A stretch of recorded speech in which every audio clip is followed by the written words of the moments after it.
Baik, para pemirsa ACTV yang dimuliakan Allah Subhanahu wa taala, kembali lagi kita di Ustaz Menjawab dan kita sedang membahas tema takwa tersandung sekularisme bersama Ustaz Rahmat Ibnu Umar. Nah, jadi begini, Ustaz, mungkin perlu juga didiskusikan bahwa kalau di masa Eropa dalam kegelapan tadi itu karena agamawan menguasai saintis, gitu ya. Ustaz sepakat nggak dengan bahasa itu bahwa di masa itu bahwa agamawan menguasai saintis. Jadi teori-teori Alkitab yang diimani oleh agamawan kemudian dipaksa untuk diyakini juga oleh saintis yang sebenarnya berbeda dengan teori-teori saintis. Nah, seperti misalnya di masa itu adalah teori bumi bulat kalau saya tidak salah ingat. Kemudian bumi mengelilingi matahari yang menurut saintis, menurut agamawan gereja saat itu adalah bahwa yang sebenarnya mengelilinginya adalah matahari mengelilingi bumi, seperti itu. Nah, jadi intinya bahwa saat itu agamawan menguasai saintis, ya kan? Kalau di zaman sekarang saintis menguasai agamawan. Nah, jadi agamawan tidak bisa berbuat banyak ya dalam kehidupan. Mereka harus banyak terpengaruh dengan pemikiran-pemikiran saintis. Nah, idealnya dalam Islam seperti apa? Iya.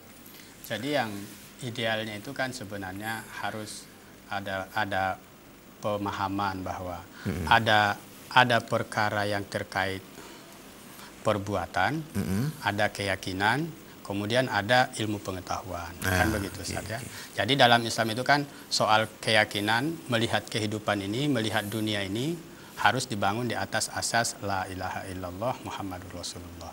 Bahwa dunia ini dan manusia dan kehidupan bukan ada dengan sendirinya, tapi dia ada dengan diciptakan.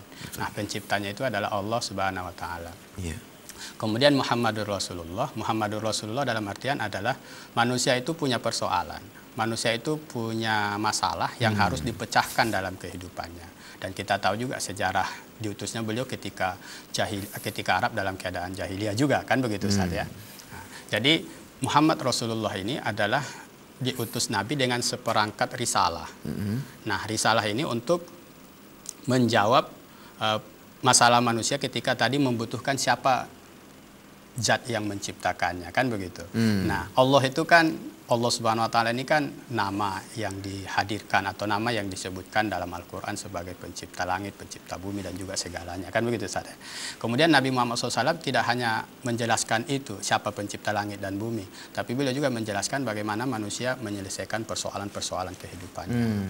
Nah, dan beliau juga tidak menyelesaikan persoalan-persoalan sebatas individu, tapi juga menyelesaikan bagaimana semua manusia itu bisa terpecahkan persoalannya dalam dia menjalani kehidupannya. Maka pada saat beliau diutus hingga bisa memimpin dunia dengan risalahnya, maka muncullah beragam kebaikan, kan begitu.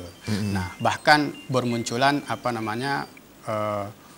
pemikir-pemikir untuk mengembangkan apa yang disebut dengan sains. Dan itu terus berlangsung sampai kita mengenal sangat banyak tokoh-tokoh Islam yang menyumbangkan pemikirannya terhadap sains teknologi, kan begitu saja. Yang berbeda memang dengan Eropa tadi. Kalau Eropa itu agama pada saat Eropa dalam kegelapan itu kan memang sangat jumut ya. Jadi sangat anti gitu ya. Hubungan antara dua keahlian itu bagaimana dalam Islam, antara agamawan dengan saintis?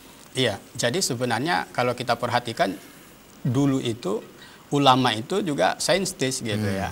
Jadi kita mengenal misalnya kayak ilmu kedokteran. Dia kan seorang ulama juga misalnya ya. Artinya dia orang yang takwa juga, orang yang memiliki pemahaman agama juga. Bahkan yang menemukan ilmu-ilmu palak gitu ya, yang mengembangkan ilmu-ilmu palak, teori-teori bintang itu kan juga orang yang taat gitu saja, orang yang soleh gitu. Bahkan yang merumuskan teori nol juga seorang yang soleh gitu ya. Nah, jadi dulu itu tidak ada pemisahan seperti itu, justru umat itu didorong untuk bisa berkarya gitu. Nah, itulah bedanya Islam dengan yang lain. Karena yang lain itu kan ada hanya sebatas spiritual, ada hanya juga sebatas dunia. Kayak sekulerisme itu kan sebenarnya keyakinan yang hanya mengatur dunia. sementara untuk persoalan manusia dengan yang menciptakannya dikembalikan ke orang-orang gitu kan. Dia nggak punya gagasan di situ. Baik, kalau misalnya diklasifikasi atau apalah bahasa yang lain, tingkatan-tingkatan dari golongan-golongan manusia. Kalau di Muslim bagaimana di Islam? Kan apakah agamawan itu di atas dari saintis? Atau saintis di atas agamawan, atau berjalan seiring gimana? Iya, sebenarnya kita tidak mengenal istilah Rijaluddin dalam Islam, Ustaz ya. Nah, jadi kita hanya mengenal mereka manusia yang soleh, kan begitu ya, atau manusia bertakwa, atau manusia yang zalim, fasik, atau kafir, kan itu saya. Jadi istilah agamawan itu memang kita tidak mengenal dan tidak mendapatkan. Walaupun ada istilah ulama, itu hanya pensifatan karena rasa takutnya yang lebih kepada Allah dibandingkan dengan orang-orang beriman lain, kan begitu Ustaz ya. Nah, jadi begitu. Sementara dulu itu memang dikenal itu di Eropa itu kaum agamawan yang mengurusi gereja, kemudian kaum yang mengurusi kekuasaan kaisar itu namanya tokoh politik misalnya kan. Dalam Islam itu ulama itu bisa menjadi siasiun dan juga dia bisa menjadi saintis gitu. Berarti kalau hubungan misalnya tidak kedua-duanya memiliki keahlian, satu orang hanya punya keahlian agama, satu orang lain memiliki keahlian sains. Nah, kira-kira hubungan di antara dua orang ini hubungan saling menguasai, saling mengalahkan, bagaimana? Enggak, saling melengkapi. Saling melengkapi? Iya, saling melengkapi. Oke. Baik Ustaz. Jadi kalau tadi takwa itu kan bisa pada individu, pada masyarakat, bisa pada negara. Itu beda dari masing-masing takwa itu bagaimana? Pada individu bagaimana bedanya dengan masyarakat dan negara? Iya. Jadi kalau kita bicara takwa memang betul. Kalau kita perhatikan perintah Allah itu kan objeknya individu, kelompok, dan negara. Jadi kalau individu itu takwa, ya artinya dia berupaya semaksimal mungkin mengerjakan semua perintah Allah yang terkait dengan dirinya. Misalnya saat dia berpakaian, saat dia makan, saat dia minum, saat dia mengatur akhlaknya, kan begitu? Nah, karena memang itulah perintah-perintah Allah. Atau saat dia berhubungan dengan Tuhannya, saat dia berhubungan dengan sesamanya, gitu ya. Kemudian kalau kelompok itu juga, ya misalnya kan Allah memerintahkan agar ada kelompok di antara umat ini. Aktivitasnya kan yada'una ilal khair, wa ya'muruna bil ma'ruf, wa yanhauna 'anil munkar. Mengajak pada Islam, menyuruh kepada yang ma'ruf, mencegah pada yang munkar. Jadi kelompok yang ada di tengah umat mestinya gitu ya, amalnya itu menyeru kepada Islam, memerintahkan yang ma'ruf dan mencegah dari yang munkar.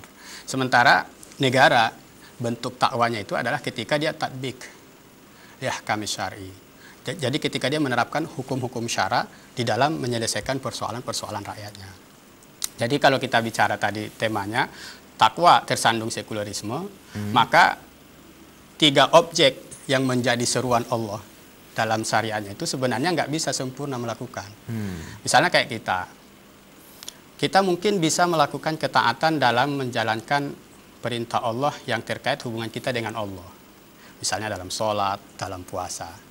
Tapi kadang dalam urusan diri kita sendiri cenderung kita abai dengan apa yang Allah perintah. Nah, misalnya ketika Allah mengatakan janganlah kamu memakan haram. Nah, masih banyak di sekitaran kita memakan yang haram. Entah itu bendanya yang haram atau didapatkannya dengan cara yang haram. Nah, kemudian ketika Allah memerintahkan kita agar berakhlak yang baik, masih banyak di antara kita yang berakhlak tidak baik gitu, tidak berdasarkan perintah dan larangan Allah. Dia berbuat baiknya itu berdasarkan untung rugi. Kira-kira kalau dia melihat di sana ada keuntungan, dia akan berbuat baik. Kalau dia melihat di sana ada kerugian, maka dia berbuat buruk. Nah, jadi inilah kenapa kita kemudian menyebut takwa ini tersandung sekulerisme. Karena sekulerisme ini sekarang hanya membatasi agama itu urusan orang dengan penciptanya.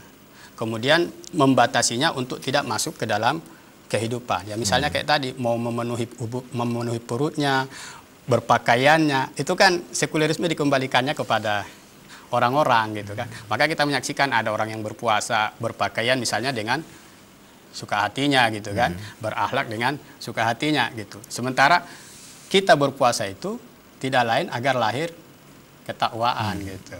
Ketakwaan tadi itu tidak lain adalah bagaimana kita berupaya semaksimal mungkin bisa mengerjakan apa yang Allah perintahkan, menjauhi apa yang Allah tinggalkan. Misalnya ya dakwah. Berapa banyak orang yang berpuasa memilih diam, kan begitu saja. Walaupun misalnya dia bisa mencegah atau menyaksikan kemungkaran yang bisa dia cegah gitu. Jadi 3 objek yang menjadi objek seruan syariat itu tidak bisa benar-benar Ustadz secara totalitas menjalankan perannya ya, menjalankan ketakwaannya ketika sekulerisme ini masih menjadi qiyadah fikriyah, kepemimpinan berpikir yang mengendalikan atau yang mengatur dunia. Maka kalau kita ingin benar-benar takwa yang sesungguhnya, ya kita harus kembali mengikuti pola yang pernah dibangun oleh Nabi kita Muhammad SAW, yang juga dilanjutkan oleh para khulafanya gitu. Ya oke. Dalam 2 menit ini silakan. Iya. Jadi pemirsa CTV yang dirahmati Allah Subhanahu Wa Taala, kita tahu ya kita berada di bulan yang sangat Allah muliakan ya, bulan yang sangat dirindukan oleh orang-orang yang sudah mati pun katanya begitu saya. Jadi sangat istimewa bulan ini sampai orang-orang yang sudah mendahului kita sangat rindu masuk pada bulan Ramadan. Karena itu agar Ramadan ini tidak sebatas ritual yang masuk setiap masuk bulannya gitu saja, maka memang inilah kesempatan, apalagi ada program stay at home gitu ya. Yeah. Nah, jadi program tinggal di rumah ini harus kita maksimalkan untuk lebih banyak belajar. Betul. Mengkaji agama kita. Jangan sampai kita ini beragama sebatas formalitas saja. Tidak memiliki hakikatnya. Kenapa? Karena sadar apa tidak sadar kita ini masih dalam kungkungan sebuah keyakinan global yang memaksa kita menjadikan agama itu, terlebih Islam itu ya sebatas hubungan individu dengan Tuhan, tidak mengatur semua kehidupan kita. Seperti itu saya. Jadi memanfaatkan waktu ini untuk belajar, kemudian semangat untuk meningkatkan ketakwaannya gitu. Baik, subhanallah. Baik, para pemirsa CTV Allah muliakan, demikian yang bisa disampaikan dalam pertemuan yang singkat ini. Terima kasih kepada Ustaz Rahmat sama-sama dan juga pemirsa CTV dimanapun Anda berada. Kita tutup dengan doa kafaratul majlis. Subhanakallahumma bihamdika asyhadu an la ilaha illa anta astaghfiruka wa atubu ilaik. Assalamualaikum warahmatullahi wabarakatuh. Waalaikumsalam warahmatullahi wabarakatuh.